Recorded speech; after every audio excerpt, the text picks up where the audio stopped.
When your mind is left wandering aimlessly, without purpose, without structure, it rarely drifts toward peace or joy. Instead, it gravitates toward worry, comparison, regret, and fear. Think about it. When do you start worrying about what others think of you? Usually when you're not focused on meaningful work. When do you replay old mistakes in your head? Often in the quiet hours when you have nothing else to fill your attention. And when does anxiety about the future strike the hardest? Not when you're fully engaged in solving today's problems, but when you're sitting still, letting your imagination spiral unchecked. The Stoics understood this well. Marcus Aurelius once wrote, "The soul becomes dyed with the color of its thoughts." If our minds are left unattended, they absorb negativity like a sponge left in dirty water. But if we deliberately direct them toward reason, purpose, and creative action, we train ourselves to think clearly, act wisely, and live peacefully. So how do we stop negative thinking? The Stoic answer is clear. We must not let the mind sit idle. We must give it noble work to do. To understand this, we need to first accept a harsh truth. The human brain has a natural bias toward the negative. Psychologists today call it the negativity bias. Evolution wired us to focus on threats more than opportunities. Thousands of years ago, if our ancestors ignored a rustle in the bushes, they might get eaten by a predator. If they forgot about past mistakes, they might repeat them and not survive the next time. So the human mind developed a survival instinct, constantly scanning for danger, replaying past errors, and imagining worst-case scenarios. But here's the catch. What once kept us alive now keeps us anxious. Epictetus warned against this when he said, "Man is not worried by real problems so much as by his imagined anxieties about real problems." In other words, it's not the event itself that crushes us, but the endless chatter of the mind when it has nothing better to do. Think of your mind like a field. If you don't cultivate it, weeds will grow. If you don't sow good seeds, thorns will take over. And if you don't direct its energy, negativity will run wild. That's why when the mind is idle, it rarely rests in peace. Instead, it turns against us. It replays past mistakes endlessly, making us prisoners of regret. It imagines future catastrophes, most of which never come true. It magnifies small problems into unbearable burdens. And it whispers doubts and insecurities, poisoning our self-confidence. Seneca put it bluntly, "We suffer more often in imagination than in reality." When the mind is free-floating, it invents suffering. And soon, your greatest enemy is not the world outside, but the world inside your head. So what's the solution? Keep the mind occupied. Not with distractions, not with endless consumption, but with meaningful, creative, and purposeful work. The Stoics were not idle dreamers. They believed philosophy must be lived, not just thought about. Life was to be spent in action, working, serving, creating, and contributing. Marcus Aurelius, despite being emperor of Rome, constantly reminded himself, "At dawn, when you have trouble getting out of bed, tell yourself, I am rising to do the work of a human being." Work gives the mind focus, purpose gives it direction, and creativity gives it joy. When your hands are busy with worthwhile tasks, your mind has less room for negativity. Consider the difference between 2 evenings. In the first, you sit idle, scrolling endlessly on your phone. Anxieties creep in. You compare yourself to others.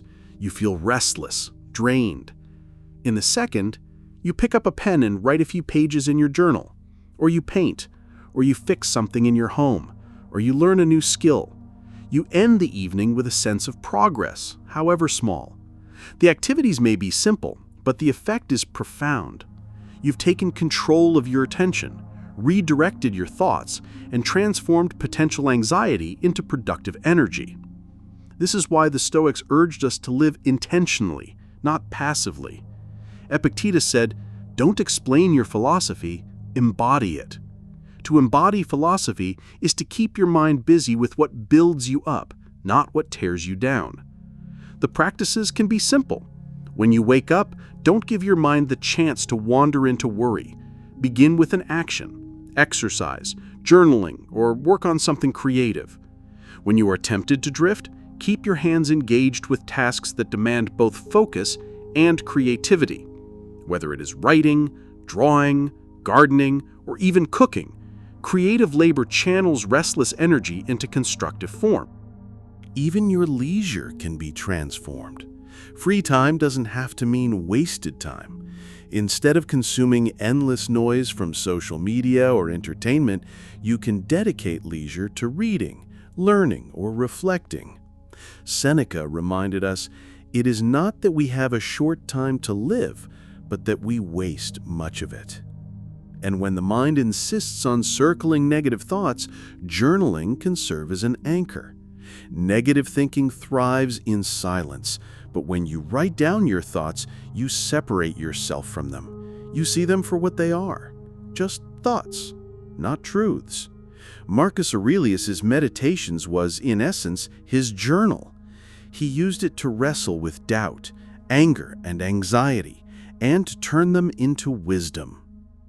The Stoics also believe the mind must be directed towards service. A life lived only for oneself is shallow. If you direct your mind toward helping others, encouraging a friend, mentoring someone, or contributing to your community, you no longer have space for self-destructive negativity. Service anchors the mind in meaning and lifts it out of narrow self-concern. At this point, some might object, "But don't we need rest? Isn't doing nothing sometimes good?" The answer is yes, but there is a crucial difference between rest and idleness. Rest is deliberate. It is chosen recovery. It refreshes you. Idleness is passive. It is aimless drifting. It drains you. A Stoic rests intentionally, reading, meditating, walking in nature, or quietly reflecting. But they avoid idleness, where the mind becomes a breeding ground for negativity. The key Stoic shift is this. Most people try to escape negative thinking. They distract themselves with entertainment, substances, or constant activity. But distraction is temporary. As soon as the noise stops, the negative thoughts return stronger. The Stoic way is not escape, but engagement. You don't run from your thoughts, you guide them. You give them higher work to do. You assign them purpose. Marcus Aurelius compared the human mind to a fire. If you throw challenges into it, it doesn't go out, it burns brighter. In the same way, if you direct your thoughts into noble work, negativity becomes fuel for growth, not destruction.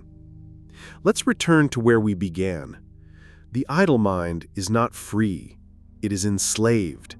It becomes a breeding ground for fear, anxiety, and self-doubt. Left unchecked, it will pull you downward. But when the mind is occupied with creativity, service, and purpose, it becomes your ally. It strengthens you. It carries you forward. So the Stoic answer to negative thinking is not to beg your mind to stop wandering, but to give it a worthy path to walk. As Marcus Aurelius reminds us, waste no more time arguing about what a good man should be. Be one. Don't argue with your thoughts. Don't fight your negativity endlessly. Instead, act, create, build, serve, learn. Direct your mind into purpose and watch negativity fade like shadows retreating before the morning sun.